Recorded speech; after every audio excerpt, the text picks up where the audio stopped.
Muy buenas tardes a todos ustedes.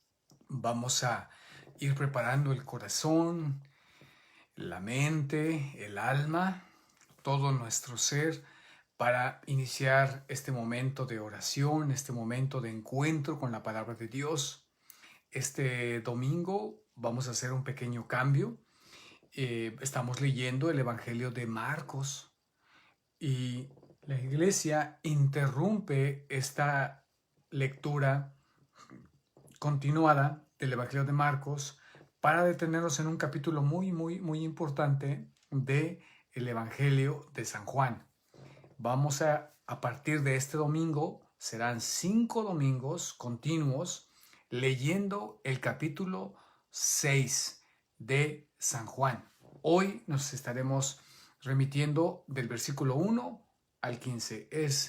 Todos conocemos este capítulo muy importante, especialmente para nosotros católicos, cuando hablamos de la Eucaristía, del pan vivo bajado del cielo. Vamos a tener esta oportunidad en estas 5 semanas de adentrarnos a este texto tan hermoso, tan importante, San Juan, capítulo 6. Y hoy solamente estaremos revisando versículo 1, versículo 15. La iglesia nos presenta el otro texto paralelo muy lindo del profeta, sobre el profeta Eliseo. El profeta Eliseo en en el segundo libro de Reyes, capítulo 4, versículo del 42 al 44. ¿Sí? Con estos dos pasajes bíblicos vamos a presenciar lo que generalmente llamamos este signo, como dice San Juan, este milagro de la multiplicación de los panes. Vamos a tener esa oportunidad de contemplar este pasaje y lo que sucede precisamente pues en la Eucaristía, esa multiplicación que prefigura algo muy hermoso, que anticipa la presencia de Jesús mismo en nuestras vidas como el alimento. Bien, vamos a leer el Salmo 145 y vamos a tener la lectura continuada del libro de la carta a los Efesios de San Pablo en el capítulo 4, una carta muy hermosa que comienza, que está encadenado por Cristo, está en la cárcel. Bien, pues me imagino que están todos listos. Gracias por venir a este momento de oración. Hoy vamos a intentar hacer más vamos a orar más nuestro texto. Vamos a orar más nuestro texto. Bien, pues vamos a iniciar con la oración colecta, que también es muy hermosa. Vamos a iniciar pues. Preparamos nuestro corazón en nombre del Padre, y del Hijo, y del Espíritu Santo. Señor Dios, protector de los que en ti confían. Sin ti nada es fuerte ni santo.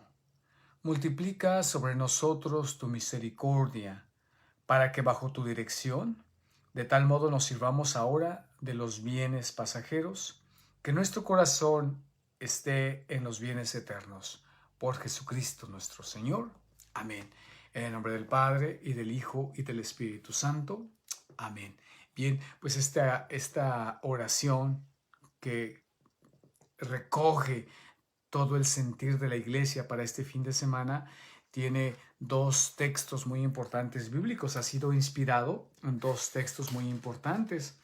El primero es el Salmo 16, versículo 9. Salmo 16, versículo 9 es donde está inspirado esta oración. El Salmo 16, versículo 9 dice: por eso mi corazón se alegra, se regocijan mis entrañas, y todo mi ser descansa seguro. En otra traducción, la última parte dice: y toda mi carne descansa seguro.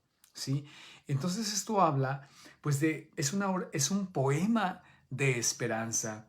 En inglés, esta misma oración dice: Señor Dios, protector de los que en ti confían, entre los que en ti esperan, de los que en ti tienen puesta su esperanza. Es una oración de esperanza, ¿sí? Y esa esperanza nos da alegría, ¿sí?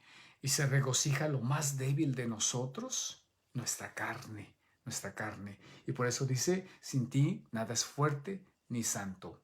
Y después viene de tal modo que nos sirvamos, es una oración de súplica, de los bienes pasajeros, y que nuestro corazón esté puesto en los bienes eternos. Está inspirado en Colosenses capítulo 3, versículo 1, donde nos pide mantener mantener nuestra mirada, nuestra atención en las cosas de arriba.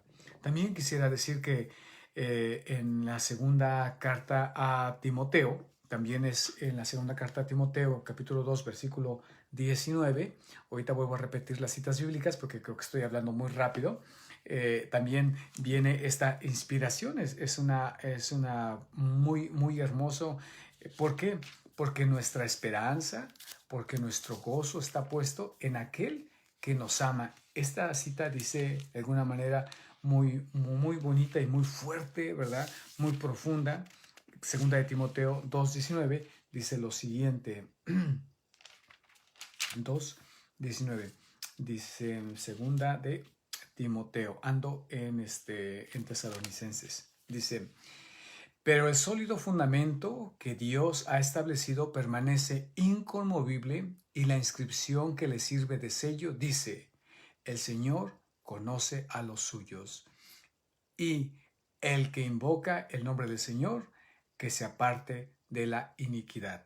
Entonces viene esta oración de que nuestro objeto de esperanza es de que Él conoce a los suyos. Entonces, con este sentido con esta oración, pues sabiendo que Dios, el mismo Dios que nos conoce, que nos ha creado, nos va a hablar en este momento y después nos hablará y nos nutrirá en la Eucaristía. Con esta experiencia, pues vamos a acercarnos al texto que hemos dicho. Entonces, puedo repetir de una manera sencilla.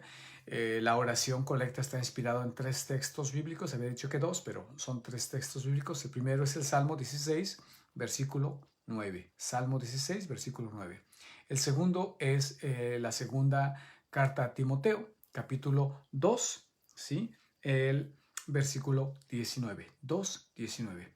Y finalmente la carta de San Pablo a los Colosenses, capítulo 3, versículo 1. En estas 3 citas bíblicas está de alguna manera estructurada la oración de la iglesia. Bien, pues vamos a hacer lectura a nuestro evangelio. Entonces vamos a ir al evangelio de San Juan, capítulo 6. Y como les decía desde el principio, se va a interrumpir el evangelio de San Marcos que estamos leyendo y vamos a tener cinco domingos leyendo este capítulo 6, que es uno de los capítulos más importantes del evangelio de San Juan. Y pues como van a darse cuenta, pues es el capítulo sobre la Eucaristía. Cabe decir que uno de los teólogos ahora más importantes en el catolicismo es un americano que se llama Scott Hahn, y él precisamente una parte importante de su conversión viene al poder leer de una manera detenida este pasaje, este capítulo 6 de la Eucaristía. De algunas veces con otros cristianos tenemos pues algunas ¿cómo se llaman? Algunas creencias, algunas tradiciones, las tenemos pues muy semejantes. Sin embargo, hay una disensión, hay un punto de choque cuando se habla de la Eucaristía, que es algo muy, pero muy, muy, muy católico y vamos a decir prácticamente muy, muy bíblico, muy, muy bíblico. Bien, pues vamos a iniciar con nuestro texto, vamos a leerlo de una manera pausada, vamos a tratar de llenarnos, de imaginar que estamos allí en ese lugar. Y dice capítulo 6, versículo 1, después de esto, Jesús atravesó el mar de Galilea o de Tiberíades. Lo seguía una gran multitud. Al ver los signos que hacía curando a los enfermos, Jesús subió a la montaña y se sentó allí con sus discípulos. Se acercaba la Pascua, la fiesta de los judíos. Al levantar los ojos, Jesús vio una gran multitud. Acudía a él y dijo a Felipe, ¿dónde compraremos pan para darles de comer? Él decía esto para ponerlo a prueba porque sabía bien lo que iba a hacer. Felipe le respondió: 200 denarios no bastarían para que cada uno pudiera comer un pedazo de pan. Uno de sus discípulos, Andrés, el hermano de Simón Pedro, le dijo: aquí hay un niño que tiene 5 panes de cebada y 2 pescados, pero ¿qué es esto para tanta gente? Jesús le respondió: háganlo sentar. Había mucho pasto en ese lugar. Todos se sentaron y eran unos 5,000 hombres. Jesús tomó los panes, dio gracias y los distribuyó a los que estaban sentados. Lo mismo hizo con los pescados, dándoles todo lo que quisieron. Cuando todos quedaron satisfechos, Jesús dijo a sus discípulos: recojan los pedazos que sobran para que no se pierda nada. Los recogieron y llenaron 12 canastos con los pedazos que sobraron de los 5 panes de cebada. Al ver el signo que Jesús acababa de hacer, la gente decía: este es verdaderamente el profeta que debe venir al mundo.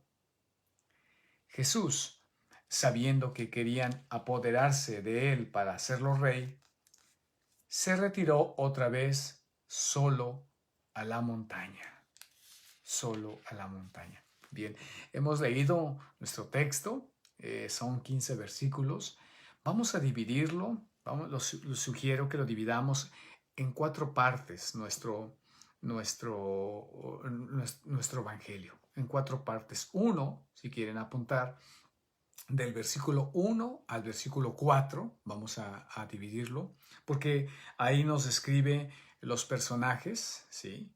Nos describe a Jesús, a la multitud, a los discípulos, nos describe el lugar y nos describe el tiempo, cuándo sucedió esto, ¿sí? Entonces vamos a ver la primera, del 1 al 4. Después vamos a mirar del 5 al 10, que precisamente hay un diálogo, vamos a platicar, a ver qué está pasando en ese diálogo. Y hay 3 personajes, está Jesús, está Felipe y está Andrés, ¿sí? Que de alguna pasada dice que es hermano de Simón Pedro. Después la tercera parte, entonces hemos dicho 1 al 4, del 5 al 10, y la tercera parte es del 11 al 13, que habla precisamente de qué hace Jesús con esos panes, ¿sí? Y esos pescados, qué hace Jesús, la acción que hace Jesús. Y finalmente vamos a mirar los últimos 2 versículos, del 14 al 15, donde yo sugiero llamarle así, que hay un malentendido, la gente no captó el signo que estaba haciendo Jesús. Entonces lo vamos a dividir en 4 momentos. Vamos a darle esa lectura, vamos a poner atención a cada uno de los elementos que nos está queriendo revelar, ¿sí? Vamos a tratar de usar un poco la imaginación, de imaginar en dónde están viviendo y después iremos tomando esos elementos, ¿sí? ¿Qué les parece? Vamos a orar con este texto para que Dios nos hable a través de este texto tan hermoso que va a ser pronunciado este domingo. Entonces, volvemos del 1 al 4. Después de esto, Jesús atravesó el mar de Galilea o de Tiberíades. Lo seguía una gran multitud. Al ver los signos que hacía curando a los enfermos, Jesús subió a la montaña y se sentó allí con sus discípulos. Se acercaba la Pascua, la fiesta de los judíos. Bien, entonces este primer elemento nos describe que hay un movimiento de Jesús, ¿sí? Jesús va en el centro y nos dice en dónde están. Están situados, dice que atravesó el mar de Galilea, ¿sí? Pero de alguna manera en nuestra Biblia, que estas palabras no las vamos a encontrar en el leccionario del domingo, dice después de esto. ¿A qué se refiere después de esto? Pues después de esto se refiere de cuando ha curado al paralítico, ¿sí? En el capítulo 5, al paralítico. Y sin embargo aquí, aunque no voy a detenerme, pero cuando leemos el Evangelio de esa manera continua, tenemos que darnos cuenta que de repente hay unos elementos en donde tendríamos que preguntarle al texto. Aquí hay un pequeño vacío, porque si leemos cuidadosamente el capítulo 5, vamos a darnos cuenta que Jesús está en Jerusalén, ¿sí? Es decir, está en el sur. Para ponernos de acuerdo, para, para más o menos ubicarnos, vamos a decir que está al sur, ¿sí?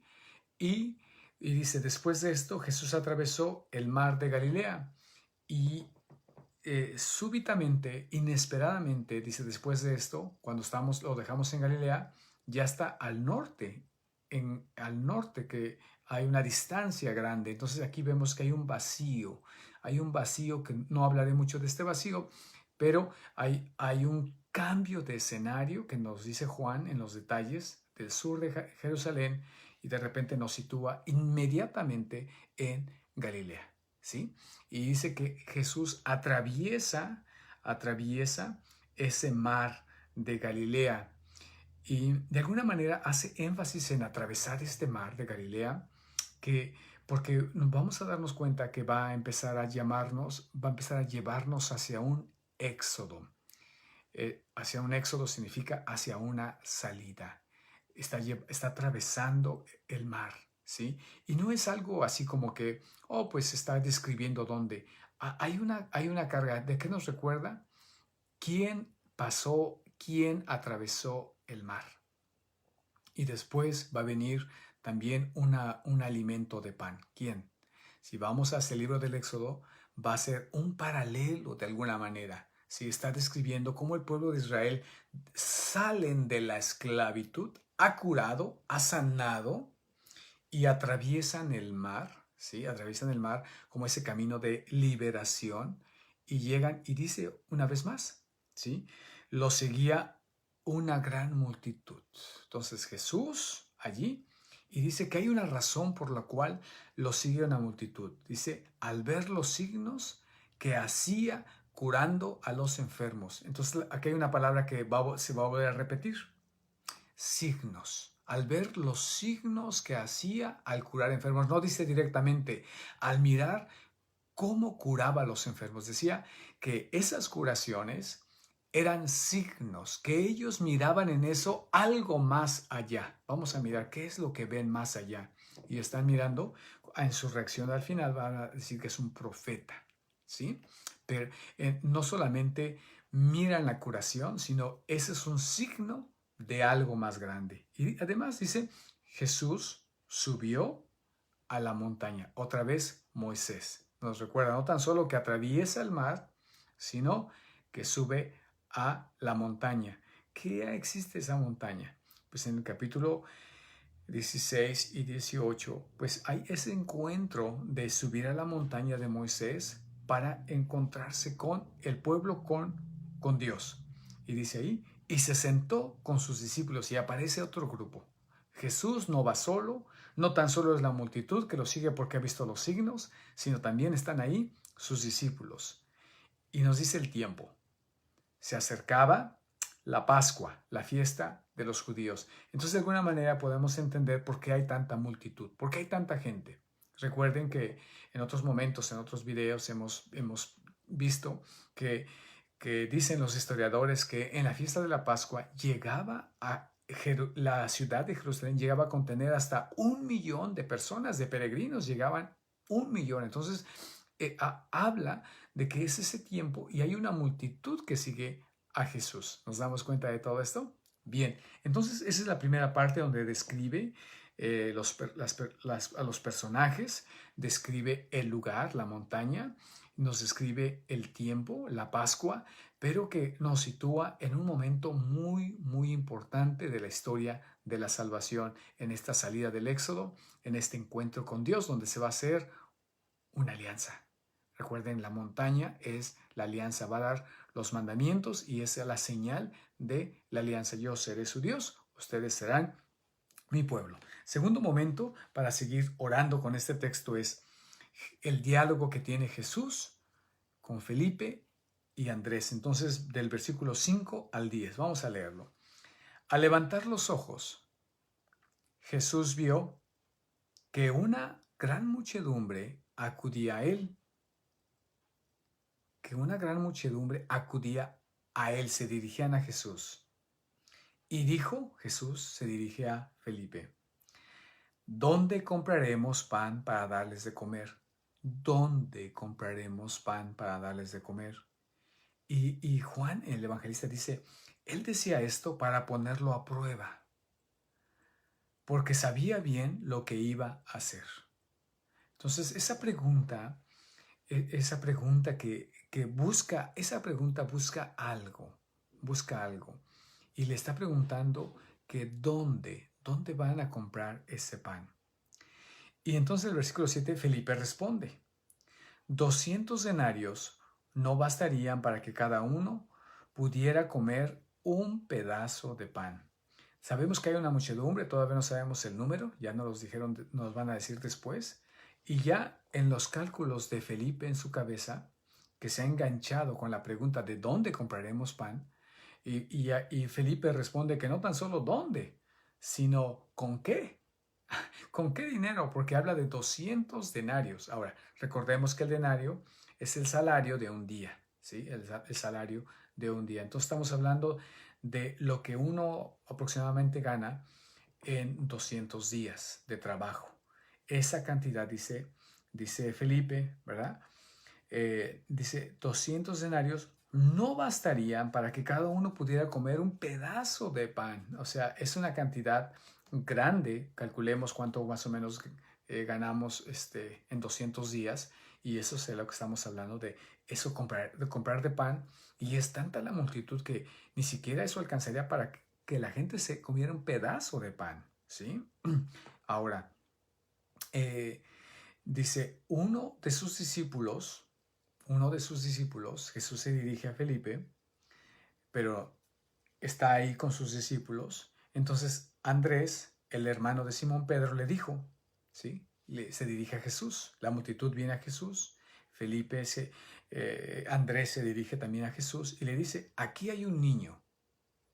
En otras Biblias se traduce como que hay un joven, aquí hay un muchacho, pero es alguien pues pequeño relativamente, que tiene 5 panes de cebada y 2 pescados. 5 panes, hay una multitud, diciendo que posiblemente ni 200 denarios pueden ser suficientes para comprar suficiente pan para un pedazo a esa cantidad. Y dice, pero ¿qué es esto para tanta gente? ¿Sí? Lo único que hay esto, pero es inútil. Esto no da. Jesús, versículo 10, que con ese vamos a terminar, Jesús le respondió, háganlos sentar. Y dice que había mucho pasto en ese lugar. Recuerden, está en la montaña. Y dice, había mucho pasto en ese lugar. Todos se sentaron y ahí nos dice, y eran unos 5,000 hombres. En los otros evangelios no tan solo va a referir ese número, sino va a decir que sin contar a las mujeres y a los niños, ¿sí? Sin contar a las mujeres y a los niños, por eso hablan de 5,000 hombres, y que 200 denarios no son suficientes para comprar una cantidad de pan. Estamos en ese diálogo. Jesús está encendiendo de alguna manera el corazón de Felipe y dice, ¿de dónde compraremos? Recuerden que también Jesús habla de eso. En el diálogo con la samaritana, dice que le va a dar un agua y le dice, ¿dónde está esa agua? Le dice la samaritana, para que yo tome de esa agua y jamás y no vuelva a tener sed, ¿sí? ¿Dónde? También habla precisamente no tan solo de eso, sino dice que el Espíritu sopla donde quiere y nadie sabe dónde está. Nuevamente habla de esto, ¿cómo se llama? De no saber en dónde se está, de dónde proviene. Igual en el capítulo 2, cuando prueban el vino, el agua convertida en vino, dicen, y sin saber su procedencia, ¿sí? Sin saber su procedencia. Entonces vemos cómo precisamente Juan recoge este misterio, como misterio Nadie sabe de dónde viene, de dónde compraremos este pan, de dónde viene esta agua. El Espíritu sopla donde quiere, pero nadie sabe de dónde viene. No sabían de dónde venía este vino. Hay algo que está viniendo, que es oculto, que no sabemos de dónde viene, pero que va a ser la diferencia en la vida de las personas, ¿sí? ¿De dónde? Y entonces Felipe se engancha con Jesús y dice, pues empieza a calcular, ¿sí? Bien, y después ahí aparece esta figura tan bonita de Andrés que está preocupado y que ha localizado un poco de pan, ¿sí? En este niño. Bien, ahora vamos al versículo 11 al 13. Estamos viendo los detalles y estamos meditando este pasaje tan bonito, ¿verdad? Y vamos a tratar de orar con este pasaje una vez que lo hayamos asimilado. ¿Qué es lo que está sucediendo? Del 11 al 13. Dice, del 11 al 13 leemos, Jesús, la acción que va a hacer. Jesús, atención, tomó los panes, los tomó, dio gracias y los distribuyó a los que estaban sentados. Lo mismo hizo con los pescados, dándoles todo lo que quisieron. Cuando todos quedaron satisfechos, ¿sí? Cuando todos quedaron satisfechos, Jesús dijo a sus discípulos, recojan los pedazos que sobran para que no se pierda nada. Los recogieron y llenaron 12 canastos con los pedazos que sobraron de los 5 panes de cebada, ¿sí?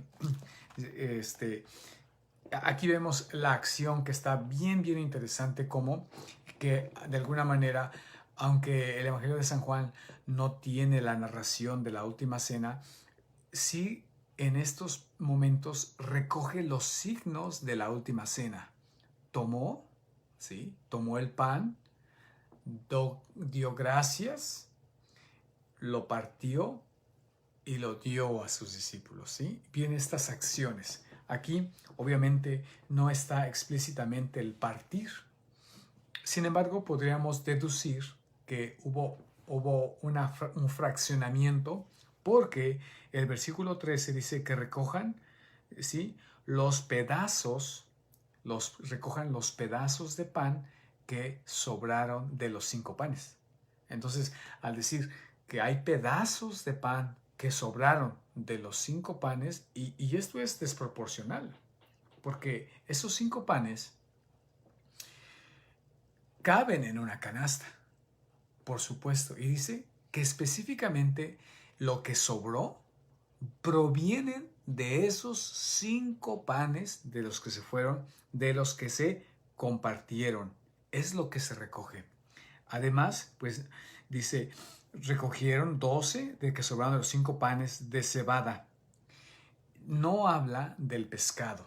Ya no habla si sobró pescado o no pescado. Simplemente se hace referencia, solamente se enfoca al pan, ¿sí? De alguna manera. Y ahí terminamos esa tercera parte. Y miremos la última parte para poder orar con este texto tan hermoso. Dice del 14 al 15. Al ver el signo, otra vez, ¿sí? La gente sigue a Jesús, dice, al ver los signos que hacía curando enfermos, ¿sí? Y ahora ve otro signo. Ve otro signo. Dice, al ver el signo que Jesús acababa de hacer, la gente decía, este es verdaderamente el profeta que debe venir al mundo. Este es realmente el profeta que debe venir al mundo. Y el versículo 15 es interesante. Jesús, sabiendo que querían apoderarse de él para hacerlo rey, se retiró otra vez solo a la montaña. Y esto últimas nos preparan para el próximo pasaje del próximo domingo, ¿sí? Que es una lectura continuada y va a ser precisamente cuando Jesús camina en las aguas, pero eso lo dejamos para la próxima semana. Entonces, al ver el signo, esa multitud no lo entiende. Lo vienen siguiendo a Jesús, por los signos que hace de curar enfermos, y ahora que hace el signo de alimentar, de la multiplicación de los panes, no lo entienden a Jesús. Bien, pues los invito ahora de una manera sencilla. Estamos llegando al final de nuestro pasaje. Hoy estoy utilizando un método diferente de acercarnos a este texto, de poner más atención. Estoy dejando menos elementos históricos o menos estoy dejando a un lado, sino para que nosotros mismos podamos acercarnos a leer de una manera pausada nuestro Evangelio y que de alguna manera refleja lo que Eliseo hace. Eliseo allá, de una manera sencilla, voy rápido a leerlo para después entrar en oración. Vamos a Segunda de Reyes, en el capítulo 4, son 3 versículos del 42, 43 y 44. Vamos a leerlo y vamos a ver cómo es un paralelo, cómo es un tipo que de alguna manera prefigura la presencia de Jesús. Dice: llegó un hombre, en mi Biblia está en la página 511, llegó un hombre de Baal Salisá trayendo al hombre de Dios pan de los primeros frutos, 20 panes de cebada y grano recién cortado en una alforja. Eliseo, que es el hombre de Dios, dijo: dáselo a la gente para que coman. Pero su servidor respondió: ¿cómo voy a servir esto a 100 personas?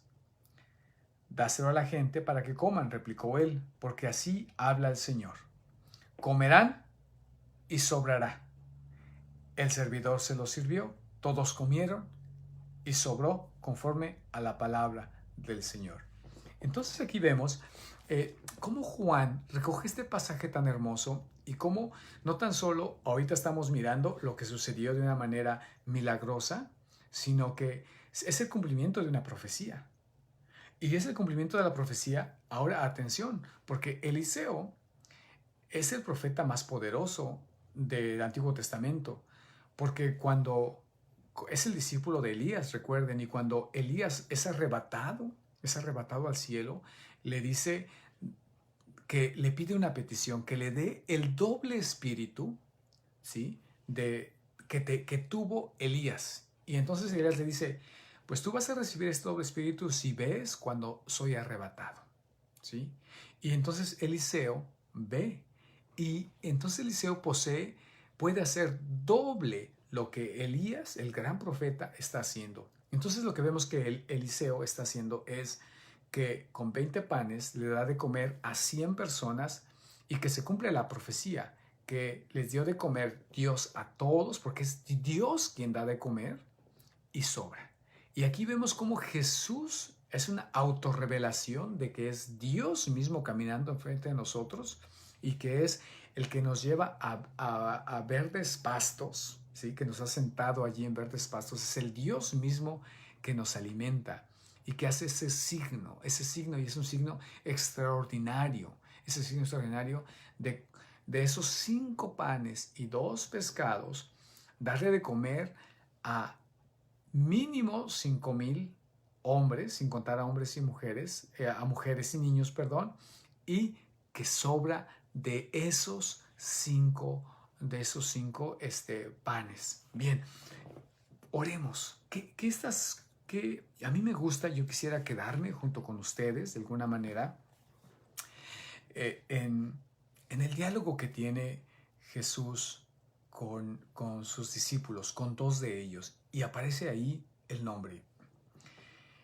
¿En qué momento de nuestras vidas, Dios nos pone a prueba? ¿Sí? Dice que le hizo esa pregunta para ponerlo a prueba. ¿Qué hay en mi corazón que Dios está queriendo hacer crecer? ¿Sí? Que Dios está creciendo, acrecentar, pero que me está poniendo en este momento a prueba y yo no lo entiendo. Yo estoy poniendo mis ojos en las cosas materiales y no estoy poniendo mis ojos en las cosas de Dios, que estoy más preocupado por lo práctico, por la lógica, por lo que está aquí en este momento pero no estoy viendo lo que Dios está queriendo hacer en primer lugar conmigo y lo que va a querer hacer con todos los que están alrededor de mí. ¿Qué es lo que en este momento mi corazón está preocupado? Tal vez es mi salud, tal vez es la situación económica, tal vez es alguna adicción, tal vez mi matrimonio, y tal vez yo lo miro así, que es una situación complicada, que es una situación difícil. Bueno, yo quisiera sugerir que nos dejáramos llevar con Jesús a esa montaña y que entráramos en ese diálogo con Jesús y que me preguntara, ¿cómo le vamos a hacer? ¿De dónde? ¿Cómo educaré a este hijo? ¿Cómo compondré este matrimonio? ¿Cómo le haré? Y tal vez uno dirá, pues es que ya intenté esto, es que ya intenté esto otro, es que ya empecé aquí en esta dirección, ya he pedido acá y no puedo. Y llegará pues el consejo de otra persona, pero mira, pues hazle de esta manera, hazle de esta manera. Y en medio de ese diálogo, engánchate con ese diálogo con Jesús en tu oración en este momento, en la preocupación que tal vez más está en tu corazón, engánchate, porque Jesús te está preguntando cómo le vamos a hacer y lo está haciendo para ponernos a prueba. Y entonces en ese diálogo, él va a mostrar todo su poder, va a mostrar todo su poder y va a ser un signo que nos va a dar para algo, un signo para algo, para reconocerlo, para amarlo. Entonces yo no sé en qué etapa de tu vida estás en este momento, pero siéntate con Jesús, yo te aconsejaría. Aquí, ahorita en un momento vamos a terminar, pero siéntate con Jesús y dialoga. Haz que te haga esas preguntas, las preguntas que de repente uno se hace y piensa que es uno que está haciendo esas preguntas y cómo le voy a hacer aquí, cómo le voy a hacer allá. Pero es Jesús que te está interrogando, que te está poniendo a prueba porque te va a dar algo más grande. ¿En qué momento? No lo sabemos. Pero también estate listo porque Dios al derramar todos sus dones dice que de eso, de ese problema, y que va a tomar de alguien muy cercano a ti. ¿Quién será ese niño? ¿Quién será ese niño que Dios necesita tomar lo que tiene, sus panes y sus 2 pescados? ¿Sí? ¿Quién será ese niño? ¿Qué es eso? Yo a veces pienso, ¿no? Que ese niño puede ser alguien de la familia, puede ser algo allí en mi corazón, algo que tal vez yo creo insignificante, tal vez hasta mi oración del rosario, que yo creo que a veces me he descuidado, que de repente ya no le veo tanto este fervor, que creo que es insignificante, que no hace nada, que mis oraciones, que mi devoción, el llevarlo en la bolsa, esas cosas tan pequeñas que parece ser que no están haciendo nada, espérate porque eso es lo que va a hacer la diferencia. Y trae ese niño a la presencia de Jesús y hazle como Andrés, aquí hay esto. Esto es lo que yo tengo, Señor. Esto es lo que he pedido prestado, lo que aprendí del Padre Luis, lo que aprendí del Papa, lo que aprendí. Esto es pequeño, es poco y no sé cómo ponerlo a prueba. Pónselo en sus manos. Ponle en sus manos eso tan pequeño, tal vez que insignificante, para que Él lo transforme. Yo aquí termino en este momento, pero me gustaría, me